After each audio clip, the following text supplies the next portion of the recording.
días, bienvenidos a otra emisión de Grado, Cero. Nos encontramos con Christophe von Hohenberg, quien es un fotógrafo. En esta ocasión hablaremos de su último libro, Another Planet, y bueno, él ha participado en revistas como Vogue, The New York Times, de Rolling Stones en Alemania, y su trabajo ha sido reconocido en Europa, Estados Unidos obviamente, y otras partes de América. Bueno, welcome, Christophe. Thank you. Thank you for your time. My pleasure.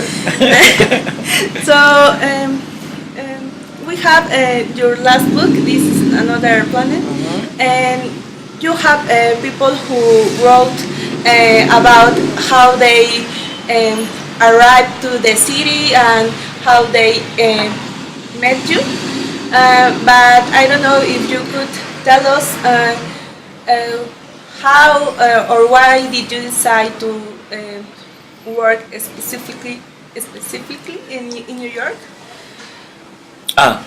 Okay. I was finishing university in Paris. I wanted to be a Renaissance man, to know about everything, and I learned a lot about nothing, okay. But I learned a lot in any case. And I lived in Europe, finished university in Paris, and I was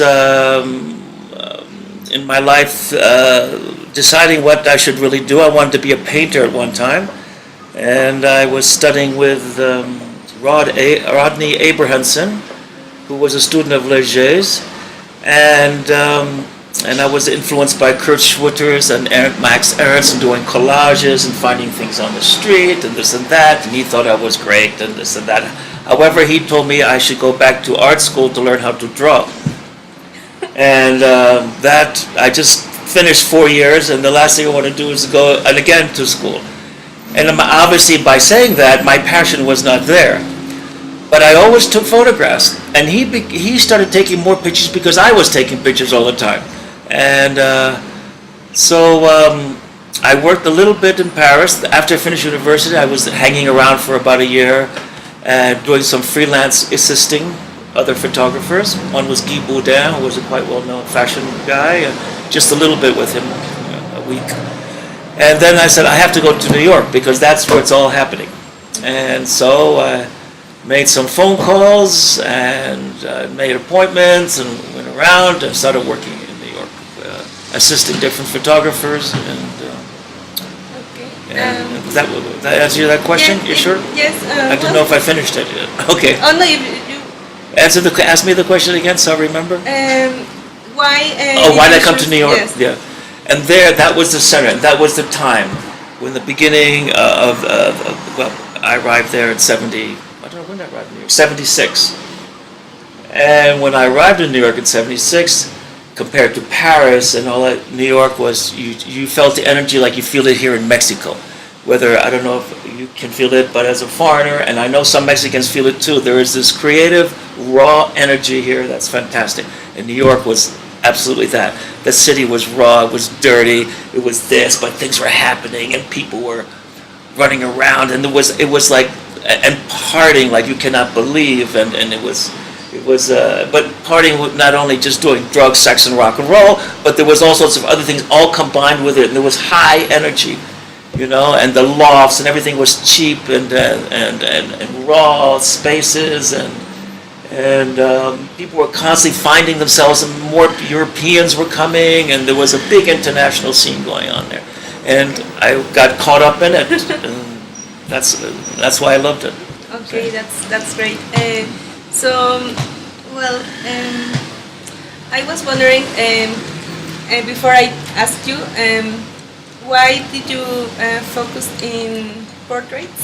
Because we have like many portraits of people, artists, models, and well, singers, and everybody. So.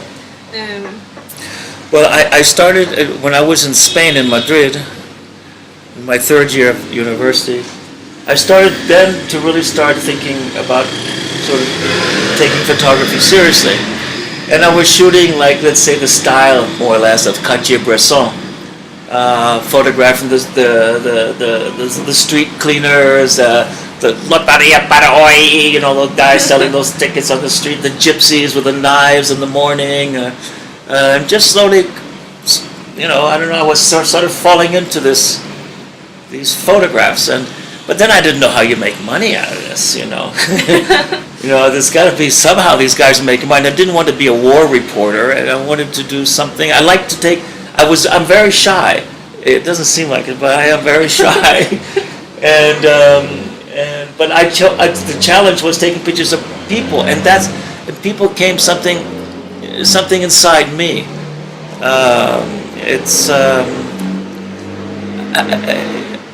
Well, anyway, so where were we? We were, what was it now? Coming to New York, Cartier-Bresson, right. So then I came to New York and I started assisting. I assisted a commercial photographer, fashion photographer, and one or two in between. And then I got my first job with Vogue, and I started shooting fashion. And then the portraiture was, on the side, that's what I like, but fashion was all exciting, the girls, the action, And, but I could take a decent fashion picture, but I was not really a fashion photographer. I was more of a glamour photographer, or a portrait or beauty photographer. Somehow, I just like the feeling of trying to get the soul, be a chameleon, and sometimes these girls come in, actresses and that. They're all so full of it, like, yeah, and I want some water, and I only want this side photographed, and this and that. So you just have to keep your mouth shut and say, yeah. So slowly, I take the makeup, hairdresser, I just like this, and then slowly, I slowly get her to move her head the other way, and take the pictures. Okay. And you sort of develop like painting. You just sort of start drawing the canvas and changing it around. And the canvas is telling you no, but I'm doing it, without them really being aware of it. And then she catches like, oh, remember, this is my good side. I said, I know, I'm catching it. Okay. And it's sometimes, when you take those pictures, I always use the Polaroid first, and then I wait and open up the Polaroid, and I see the light, the way I like it, this and that, and then I start shooting.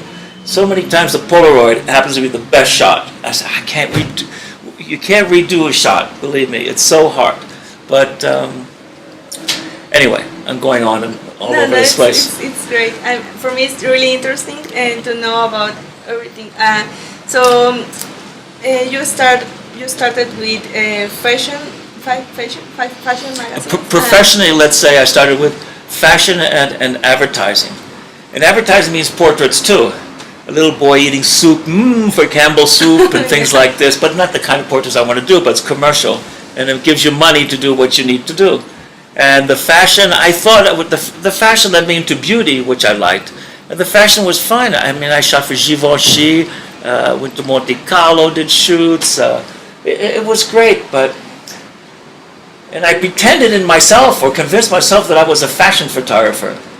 But seeing and feeling what these other guys were doing, it was not for me. And my style, it's even today, but of course, but 70s, 80s, 90s, it's all about the sex thing. It's all about the girl with the hand here, and showing the dress. It's all about, and I come from a background. It's more about elegance, and maybe more 50s and 60s, trying to make it more today. But it's people didn't relate to it because they want this. They want this instead of like this. But I don't mean in a straight way, but to show some kind of elegance and style, that was more into. And that's probably why I like the portraits, because I can take more advantage of, I want this kind of style, or if I want rawness, I can make rawness, but I would just capture this little thing, this little thing about this person. So that's because I saw pictures of princesses, so since you are telling this, and I don't think in that time they were like, oh yeah, you can. They were like more elegant. They had like it was like a different presence, right? Well, yes and no. I mean, it was they came out of the 60s, and the 60s was a great creative wild time, and it was all fun and but what you see in people in in photographs and their real life is a two different thing too. You know, they have this and they want to be. Vogue says, let's do a portrait of somebody was around in those days. Anyway, let's take some figure from the 60s, Twiggy, you know, and then, but that's a bad example though, but anyway, you take some star from those days and then the magazine, you know, fixes them all up to make it look the style they want the magazine to be, the hip look, because they have to sell pictures and clothes and et cetera, but at home that person is a different person again. It's not the image. Everything you see from television, it's all fake. A lot of people think this is all real. You think when they're having sex like that, that's all real? That's not. Those guys are professionals doing this shit for hours, you know, and you're going like fighting, those violent scenes. 2 punches, you're down, you know. You're not going for 2 hours of Sylvester Stallone, boom, across the window, back again. This is all fantasy land, you know. It's so, you know, so, and you have to No, you're right, but how it's the contrast between what you are saying now, that it's kind of artificial, the moment, but also when you capture, and I don't know, some other natural photo, you say you hold time and you keep knowledge. What do you want? Yeah, yeah. Oh, say that. Yeah. What? Yes, that you say in your book, no? You hold time and keep knowledge alive. Yes. So, what kind of photos would do that? All of them, the fake ones and the real ones. That's what the situation was. It was Diana Vreeland doing her thing for Vogue, but it was real. It's just artificial, but it's not artificial. It is real, but it depends where you are here mentally in your being. Are you relating to that? Is that real for you? It's all very individual. It's sort of like you see a painting. Don't ask, or photograph, and don't ask me to explain to you, because then my explanation has nothing to do with you, and I'm going to take it away from you. You have to look at the image yourself. I'm not going to tell you what it is, and I don't hate doing that. Why I took that picture, why does it, forget about why I did it, what does it do for you? That's the important thing. What does it give you? And then you keep that here, because that's why that picture is special to you. Not because what I told you I did that, because if I tell you why I did that, it'll ruin it for you. Yes. And it ruins it. And what I learn is when people tell me what they see in it, I go, wow, I didn't see that. That is fantastic. You know? So it makes me sort of feel like, whoo, I did a really good picture. Okay. Yes, because before you told me that you make your walk with eyes open, like. But I was thinking like don't walk around with your eyes wide shut. Yes, you know that means, yeah. I was thinking that maybe it was free of theories, or free of prejudice. No, like you are. Yes, that including. No? Including. Like, it's just like you have to. Everybody has this. You leave your office and you walk home, and you cannot remember a thing, how you got home, how you crossed the red lights and green lights, because your mind is in another planet. You know, I said, how did I do that through that traffic? You know, that was in another world. I could have got hit by a car, I don't know, but I lost track again what we're talking about. No, it's about, the reality reality in the artificial also, no? Like the perspective is what changed so I will not ask you why, but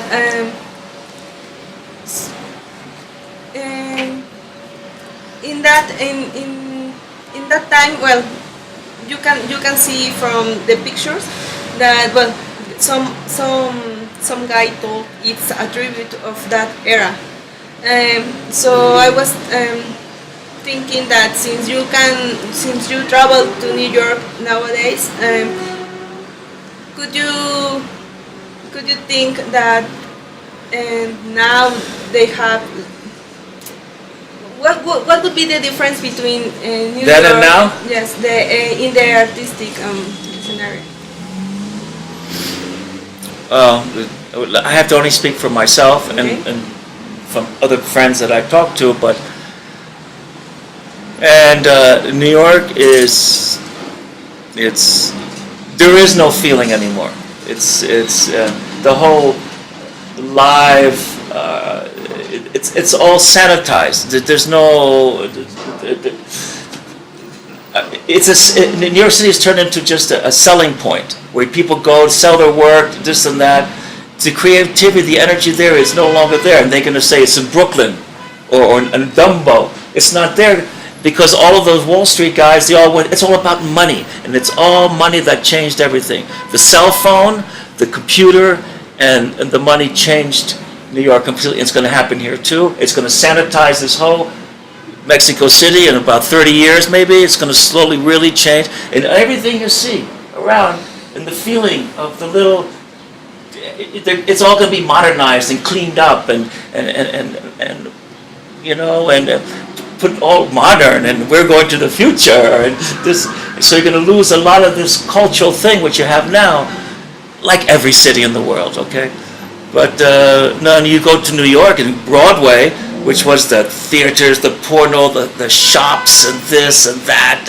Today it's like for children, you know, Disneyland there now. You know, it's not, the fish markets are no longer there. The meat market is turned into a cafe, society, place to have fun. And so all these things that added to those days are all gone.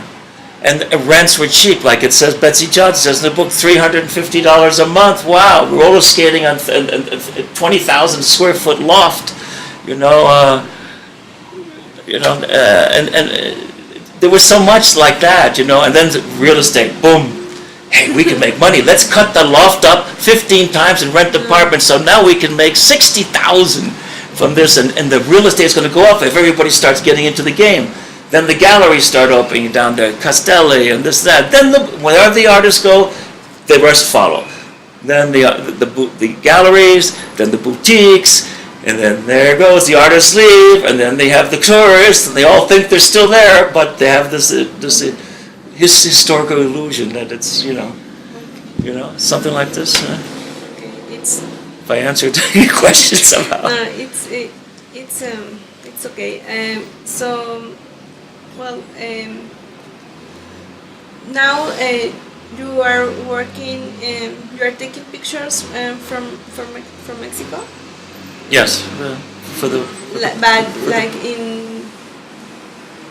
not in. Well, not only artistic, right? But the normal people. I mean, you were telling me not. You didn't. I'm taking controlled photographs, portraits. Taken about 150 from artists, musicians, architects, visual artists, everything you can imagine. And then I take pictures of when I see little still life pictures of a little girl on the street, but I get her right at the right moment, this and that. Because for me, taking pictures of Mexico City is not like doing Paris, Notre Dame, the Seine and the bridges. It's not like here in Mexico, Zocalo. I mean, who wants a picture of the Zocalo like that? You get yourself a postcard, you know. But try to get the essence, the little things on the corners, you know, that one can capture, you know. And you put it all together, mixed with the artist, and then you capture a feeling of the city. But I don't photograph a poor Indian looking for money, because that's who cares? Who needs that? You've seen that already in hundreds of these little black and white books from all these great photographers. They repeat themselves doing this. There's an Indian like this, you know, or something. Forget it. It's I want it in a contemporary way or something. Or I want Mexico today and capture it at this period of time as a piece of history that I think it's going by so quickly, and people don't realize it. Especially if you live here, you have to be from out of the box. Get out of the box and look in. And feel in, and then I think that's the only way it works, because from somebody inside you cannot understand it. You're too used. Everything's too normal. It's like I'm in New York. I don't know. I can't take a picture in New York. I know it too well. It's not fresh. You know. It sort of doesn't do anything to me. You know, I've seen it 500 times. So what? You know, it's like eating too much spaghetti. After a while, you can't eat it anymore. Yes, that's. I think, well, I find what you said about not the typical picture. It's important because some people think that show the reality, it's only to show the raw parts of reality, like the sadness, the people struggling for the life. It's like a fact, And they are those are real, but other faces are real too. Yeah. So that's Well, I showed somewhere in between. I mean, I like. It's not about a positive or negative. It's more. You turn on the television, violence here, this and that. You turn on the TV, Mexico demonstrating here. I'm sad about all the kids getting killed. But it's always this negative, and I'd like to show a little bit of optimism, because there are some beautiful things here, and I like to show that a little bit more. It's not like my book's about beauty, but it's about things that are going on besides the guy getting his head chopped off over here, or besides this poor woman in front of the Palacio, whatever you call it. Palacio Nacional. Well, yeah, that's good enough. Palacio Nacional. I don't know. It's. I wish I had some pictures here to show you. They're in my computer though, but so I don't have anything. You can show me that later. Yes. Okay. For the last question, I think it would be like, would you like to share like some personal anecdote about the pictures you choose for the book? If you want, I mean, it's just that I told you before. Yes, I told you before that other person wrote the introduction, and they are talking about the book, and I wrote an introduction too there. Yeah, but little one. extend your introduction or. You're gonna have to feed me a little more information so I know where to go. I don't know either, but so it's the decision about the decision to choose this period of time. You pick the pictures. Okay. I didn't choose this period of time, in a sense. The period chose me. This is a period that I know, I smell it, I eat it, I lived it every day for 35 years. There's that song by Lionel Richie, all night long, fiesta, forever. It was like that in New York, and I was in there, not stepping outside with my camera, oh, this is cute, look at that, wow. I was part of it, and I lost a couple of years there, I must say. but I was part of it, and then what motivated me to do the book is about 4 or 5 years ago, I think, even earlier maybe, but I was always in the bookstores complaining, saying, here's another book about the period. Patti Smith, Robert Mapplethorpe, the Mud Club again. Books. The whole book is about nights in this bar, or the whole book is about another book about beautiful pictures. I'm not saying the pictures aren't bad, but it's always the same group, except done by another photographer in a different way. And they never show really what the feeling was. And this book should be this thick, but they only would print it this thick. But I tried in my little way to donate something to the world, society, or libraries, or something that I think it's more sort of a subjective approach that I took, which I felt was real because I lived there. Uptown, they always say downtown was the place. They're the ones, it's always the downtown people. It's bullshit. It was uptown mixed with downtown. Uptown glamorized the scene more than the downtown scene. And there were all sorts of mixed people going together, and it was a time in history that maybe 1920s, which I wrote there, that it was like that, but you had Liza Minnelli sitting there with a drug dealer sitting there with the president of Iran sitting there with, those things just, it's don't happen, and I wanted to show a little bit about people and not to forget people who were stars or social stars or gave something at that time that people just sort of forgot about you, and they're still stuck with, Robert Mapple, he did that there with Lisa Lyons and those nudes he did, and then Patti Smith, they were together hanging around here, and they wanted to be stars, and this is how they became a star. And then Bianca Jagger with Mick and his problems, and they were hanging around. It was a hell of a lot more than that, okay?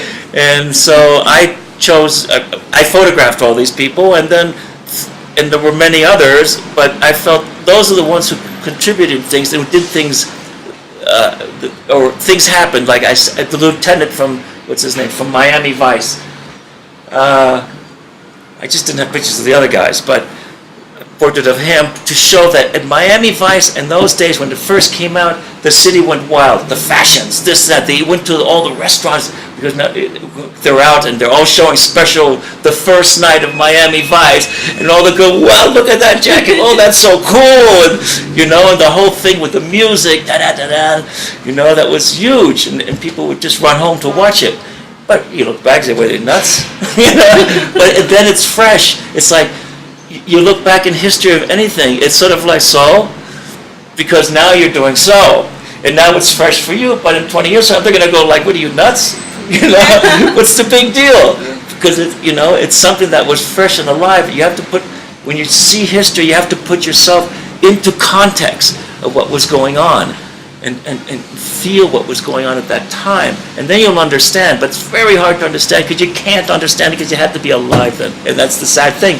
It's like telling your children, when you're growing up, all these things about you shouldn't do that, and this would be really good. They don't understand because they have to touch the wet paint. It says wet paint. Mommy, it's wet.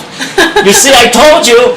You have to go through life all over again, and it's a terrible circle because you can't say this to your child, and then he goes from where you left off to the next level and the next level. You have to go repeat, and repeat all the time. I think I'm making my point. I'm not sure. No, yes, you're right. So I'm sorry. It's just that when you were talking, I was thinking that what could be like your favorite picture, not in all your life, but in the book, or do you have a favorite picture? I have favorite pictures, and sometimes pictures change. But I have all for different reasons. I like that there's a picture in there of the Andy Warhol look-alike at the Museum of Modern Art at the retrospective. Somehow that picture grabs me. I don't know exactly why, but something about it's for me. It gives me some sort of feeling that I don't know how to explain that feeling, but I like that image. And some people go like that, but I like that image. And then there's images. I think I like the Cornelia Guest with her wild hair going like that. That was representing of a period, and I think it's a great shot of her that I took. And then there are a number of my shadow pictures that I like in there. But a lot of those pictures that I like also have an inside meaning, not just because I like the picture, but because something happened in there, and I know the little secrets. Okay. That I like, And I like the picture I did of myself, the cover. And I can't remember where I took that and how I did. I remember the big long jacket I used to wear. I don't know if it was in Paris or New York. I'm lost to that. Well, and I was wondering what the name Another Planet, because of the representation of that time. Because in 1996, when the cell phone, everything, you have a picture there of a phone booth in the snowstorm with the snow in it. I remember those days. You had to make a phone call, this and that. people probably your age, they go like, how do they ever do things, you know? How do they communicate? Well, we didn't sit on the phone, damn, you know, and this and that, and I'll be at the restaurant in 2 minutes. No, I'm on the corner. I'll be there in 2 minutes. I'm almost there. Ringing. I said, what's wrong with these people? Why can't they just say, I'll see you in 20 minutes, right, bye. And that's it. No, you got to tell them, I'm 2:20. Oh, I'm here. Look, I'm here.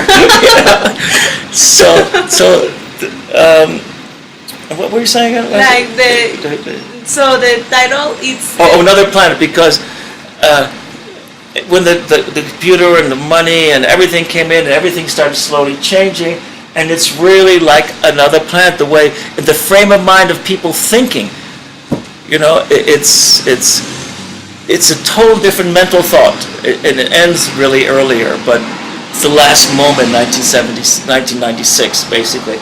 But the whole mentality has changed. Example, some of the younger people, which I have friends from all different ages, and they'll say, I don't know, I think he's 29, 30, 31, a group of them I know. Oh, Chris, you're so lucky, it's so boring today. You don't cannot, your guys, I hear your stories, I've seen both, it was so great back then. Wow. And then there's this other group that go like, oh, thank God that period's over. I don't know why you did a book on that. It's just not about drugs and people fucking in places and staying up all night and not doing anything. So there's this other perspective, you know, that these young people have, you know, because they're also involved all day long in their machines, but not experiencing life. So many of them, they're just contact and this and that and going ahead. I don't know where they're going ahead. But they don't use the computer like an encyclopedia where you need some information. They just jump into it. They could become the bloody encyclopedia, you know, and they just get absorbed and they all focus on one area, whatever that is. And what they're missing, for instance, like in schools, you know, in the earlier days, even before me, they taught you how to dance a little bit. They taught you how to draw a little bit. They taught you how to play a little bit of music. They taught you a little bit about art, you know, so when you graduate from besides the mathematics and everything, you'll come out, you know a little bit about something, and maybe you'd like to go in one of those directions.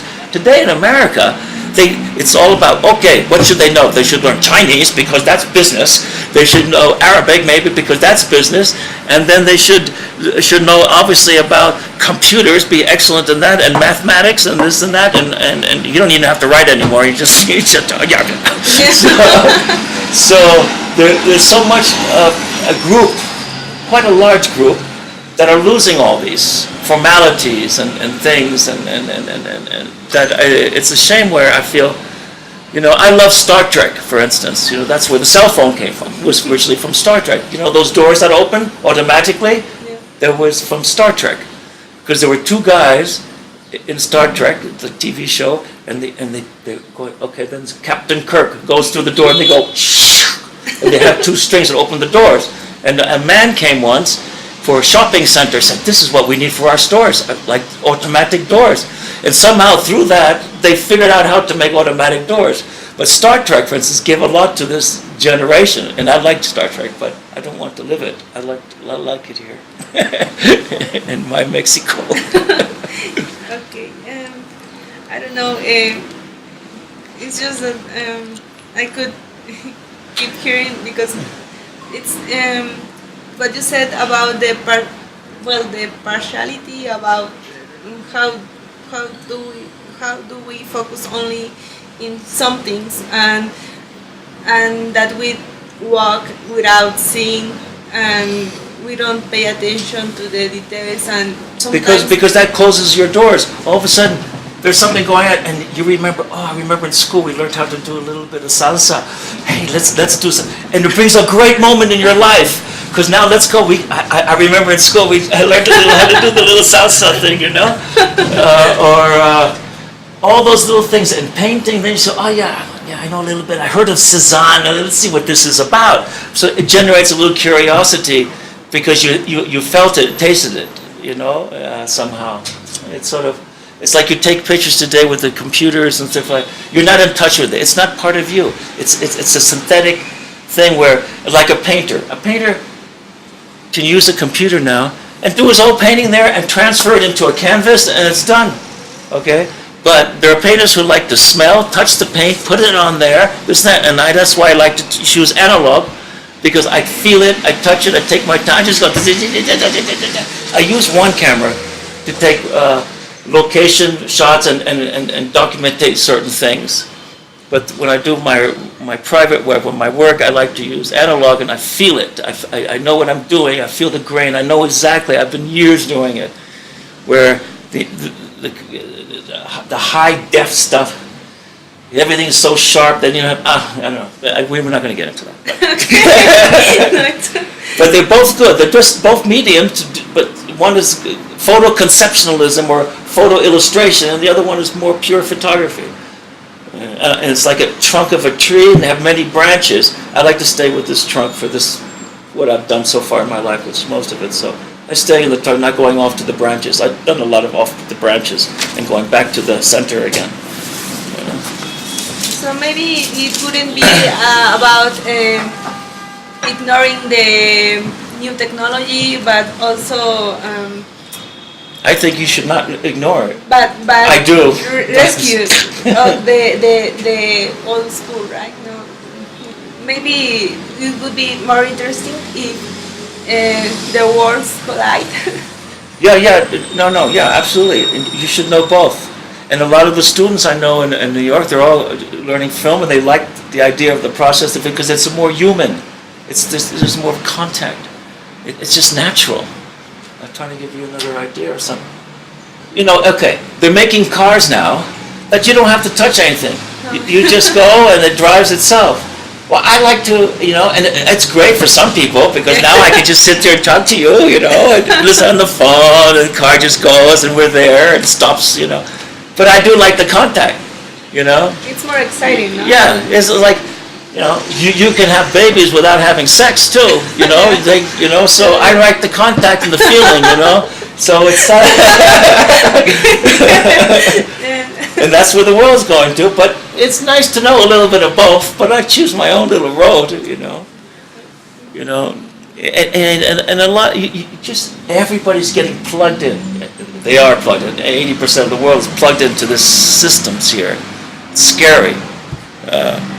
Once that breaks down, people who were not brought up in a generation that you did things manually are just going to freak out. For me, I said, no problem. They were worried because I have to go to Guadalajara to the book fair without a phone. If I need a phone, I find a phone, you know, but I have somebody make a phone. But people are addicted to this. They can't live without it. They freak out.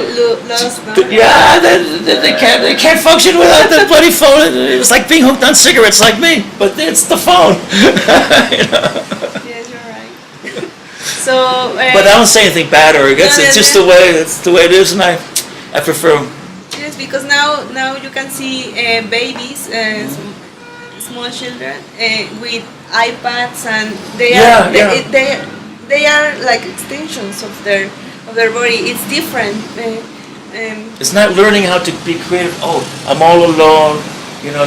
So that what do they look? They give them a computer so they can, instead of like, I don't know what to do. So how about picking up a picture book or building something? You know, something a little bit more using your head in a different way than, put this in a box. You know what I'm trying to say a little bit? It's sort of like today we live in it's very strange, especially you feel it here. Because of, you know, you have the idol worshippers from all the saints in this. It's sort of like we have one foot in the Middle Ages and the other foot in cyberspace. Yeah. You know, and imagine this gap, and this is what we're living in. But you have to really think about that. One foot in the Middle Ages, in thinking and religion, the domination of this, and then the other one, cyberspace. You know, we come from another planet, from there, and they're saying Jesus is watching me over here, and that, you know, yes. so, and it's very kind of weird, you know, because half of you is, you know, 1,000 years here, and the other one's 1,000 years over there, you know, and somehow people function to merge with two. Yeah. Well, thank you. Sure. Thank you so much for your time. I don't know if you want to say something else. Here's what I want to say. Thank you so much. It was a pleasure. Thank you. And good luck with your interview. Thank you. So, bueno, eso fue todo por hoy. Gracias y nos vemos. Ciao.